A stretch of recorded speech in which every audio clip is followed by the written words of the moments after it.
Why is Nick Diaz such a draw? Why does Nick Diaz just command our attention?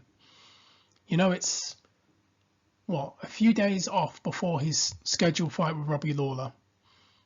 And if you look at the views on the countdown shows, his countdown show view numbers have surpassed both the two title fights that are there. Valentina Shevchenko has fought consistently for how many years? Brian Ortega and Volkanovski have fought for many, many years and done the Ultimate Fighter, and there's a bit of a beef there. Yet, whilst they have been active and Nick has been inactive, it's Nick that's commanding most, if not all, of the attention. And what is it about Nick that just draws us? It's been such a long time since we've seen him fight, and every year the demand to see him fight still remains the same. The very vocal and very passionate Nick Diaz army, they want to see this man in there. The Diaz brothers, they just draw your attention. And maybe it's because we don't know what they're going to do.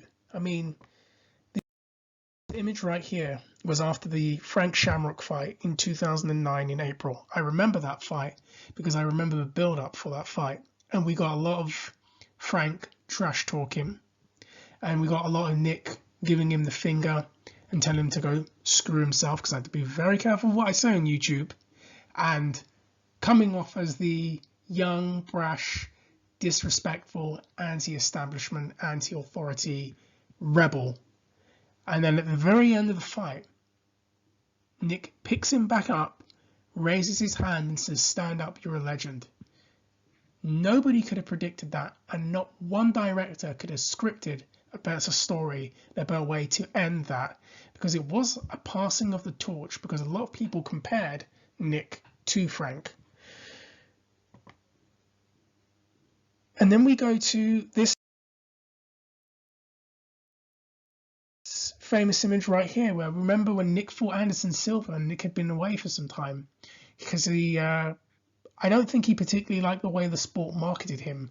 I've noticed that when he fought George St Pierre, and if you go through his interviews, you do get the sense he does not like the way the sport has made him look, in his words.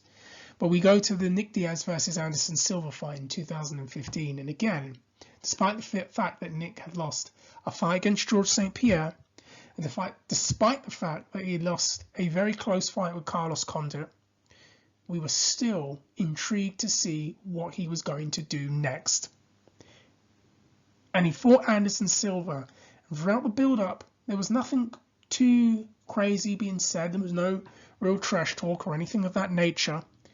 And then the first round starts, and we're still glued to the screen because we want to know what he's going to do. And then he just drops on the floor and taunts the legendary Anderson Silva, and then goes to the cage and dares him to come over here and just like mocks him basically. And it just gets, and I know this because every time you put a clip of that fight up in that particular moment, people go crazy for it.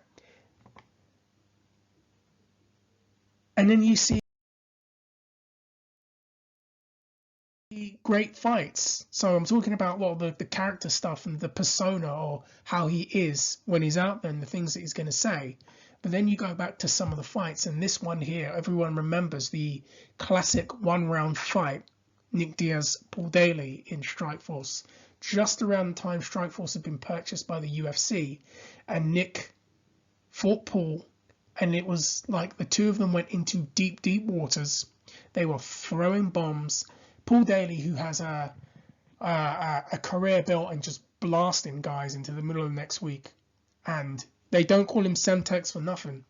And Nick dares to stand up with him when he could have just taken him down because he could have submitted him.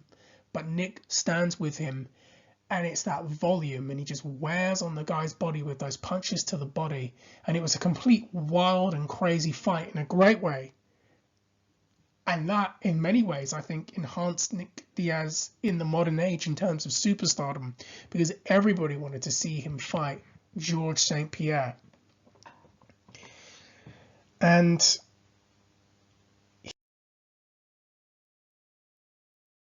here we are on the eve of UFC 266. It's been how many years since we've seen Nick Diaz fight? Many, many years. He is rematching Robbie Lawler, a man that he fought many, many years ago, in a fight that probably made him a star in the first place amongst the MMA community. And here we are, glued to our screens, talking about Nick Diaz, asking ourselves, what's he going to do next? We've completely forgotten that he's not fought since 2015. We want to see it. We want to know what's going to happen. And I guess it's that unpredictable nature about Nick that draws us all in.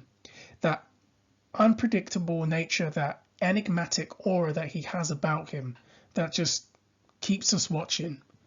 Because we don't know what he's going to say, but he's going to say it. We don't know what he's going to do, but he's going to do it. And we don't know how he's going to approach a fight, but he's going to do it. And he's going to make us watch. And I think that's the thing about Nick, is that he's authentic. You see, I would never accuse Nick Diaz of putting on an act. He always seems to be a very authentic and genuine person. If he's not happy with something, he pretty much lets you know right away. And if he's fine with something, he lets you know. And when he's in a weird roundabout way, he wears his heart on his sleeve. And maybe that adds the final layer to why he draws us in, because with Nick Diaz, what happens is when you watch him, whether he's in a cage or outside of a cage, there's always something about real life being shown right in front of you. And perhaps that's the most compelling factor to Nick Diaz. Guys, take care. I hope that this has come out the way it needs to. Hit the like button, hit the subscribe button. We'll be back in a few days because I've got to talk about Kenny Omega and Daniel Bryan in AEW, and we'll be doing some more videos a little bit more frequently. So you let me know, what is it about Nick that draws you in? Did I cover it all, or is there other aspects that just draw you in about Nick and his brother Nate? Take care, boys. Peace.